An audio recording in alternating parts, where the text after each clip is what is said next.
Pwede ka ba talagang kumita ng malaki dito sa pag-vlog sa Facebook?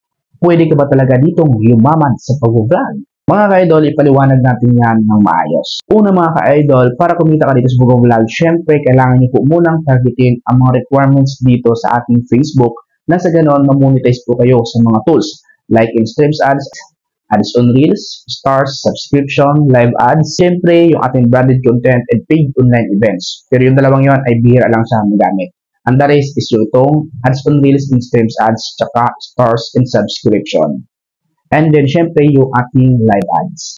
Pwede ka ba talaga ditong yumaman sa pag-upload ng mga long-form video and shorts video? Kung ikaw ay masipag sa pag-upload ng mga long-form video at shorts video, pero ngayon mga ka-idol, talaga namang kahit sobrang laki po ang inyong followers, maliit lang din po mga ka-idol ang pwede nyo ma-earn sa inyong long-form video tsaka shorts video. Kasi mga ka-idol is based on views na tayo, and then syempre, nag-base pa rin po yan mga ka-idol si Meta kung yun ba ay nasimulan at natapos talaga totally.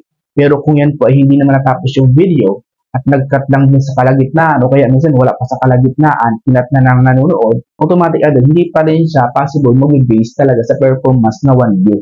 Kasi hindi naman talaga totally natapos yung video mo. Kaya kung mapapansin mo mga ka-idol sa ibang mga video ngayon, kahit meron po siyang malaking views, yung earnings niya sa in-streams ads ay napakalit lang din. Lalong-lalo na mga ka-idol sa ating ads on reels.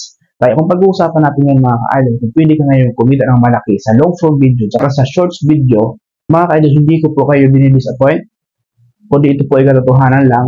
Totoo talaga idol na hindi ka kikita ng malaki ngayon sa long-form video at ads on reels. Pero syempre, hindi ko kayo dinidiscourage mga ka-idol. Bakit?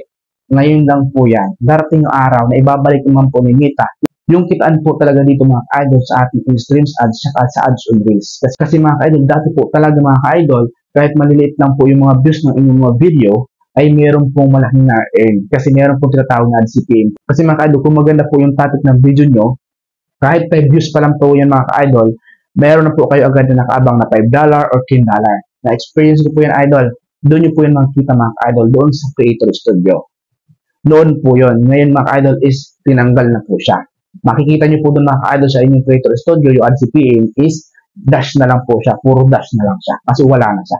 Kasi based on views na tayo ngayon mga ka-idol. Marami po kayo mga ka-idol na napapanood ng mga big content creator din na kumita po sila ng million or 6 digit, 3 digit, kasi mga ka-idol, nakaka-earn po sila ng malaki sa mga bituin o sa tala. So, ibig sabihin, mawag po sila ng malaki dito sa Facebook dahil po yung mga ka-idol sa mga bituin na binigay po ng kanilang mga followers. So, ibig sabihin, earnings mo pa rin yung idol dito sa Facebook. Sahod mo pa rin siya.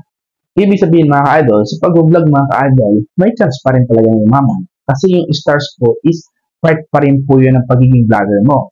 Kasi mga ka-idol, kung hindi ka nag-vlog, wala rin naman sa'yo magbibigay ng mga ganong tala. Siyempre, hindi mo makukuha yung ganong sweldo kung hindi ka nag-vlog.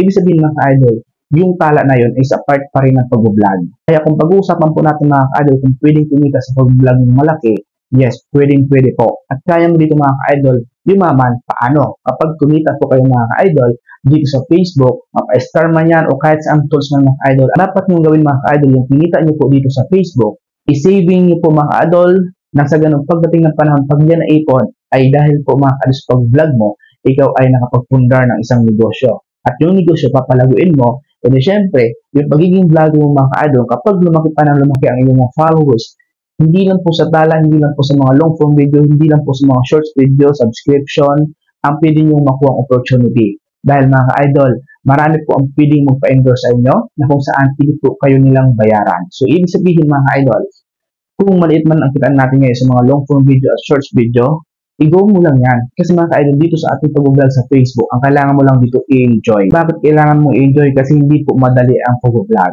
Kaya mga ka-idol, kapag kayo nakapag-create o kumita dito sa Facebook, kailangan nyo iipunin yung inyong kinita para makapag-pundar kayo ng negosyo. At sa negosyo na yun mga ka-idol, isa yung mga ka-idol sa makakatulong sa ating mga exclusive na kung saan dito mo yun nakuha sa pag-vlog. Isipin mo mga ka-idol, ang pag-vlog mo ay isang other income mo.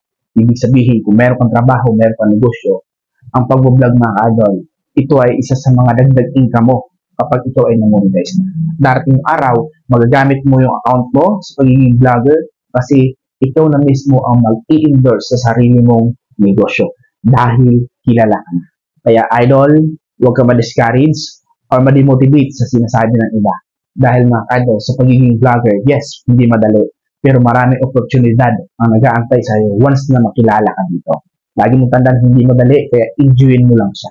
Okay, so sana mga idol nagkaroon kayo ng idea sa video ito. Kung nagkaroon ka ng idea, share mo ang video ito sa ganon. Nagkaroon din po ng idea ang inyong mga followers, friends, kapamilya, and syempre, huwag na huwag mong kakalimutan. Click ang follow button dito sa baba para lagi kang updated sa lahat ng mga tutorials video ko na i-upload dito sa aking Facebook page. And syempre, huwag na huwag mo rin kakalimutan. Namiss tayo ng aking YouTube channel. Ayan. Sana po supportahan niyo rin po ako sa aking YouTube channel, Radyo Boy TV. So yun lang po. God bless po sa ating lahat. Peace.